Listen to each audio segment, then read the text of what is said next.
ചോദ്യം: എന്താണ് third estate എന്ന സ്വാധീന ശക്തിയുള്ള ലഘുലേഖ എഴുതിയതാര്? ഉത്തരം: അബ്ബസീസ്. ചോദ്യം: 18-ാം നൂറ്റാണ്ടിലെ ഫ്രഞ്ച് സമൂഹം 3 എസ്റ്റേറ്റുകളായി വിഭജിക്കപ്പെട്ടിരുന്നു. ഡാഷ് എസ്റ്റേറ്റിലെ അംഗങ്ങൾ മാത്രമാണ് നികുതി അടച്ചിരുന്നത്. ഉത്തരം: മൂന്നാമത്തെ.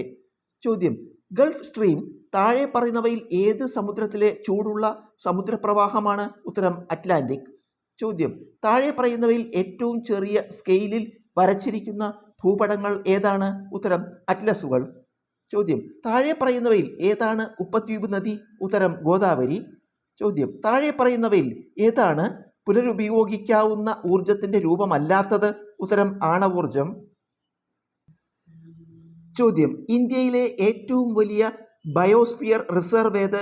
ഉത്തരം: ഗ്രേറ്റ് റാൻ ഓഫ് കച്ച്.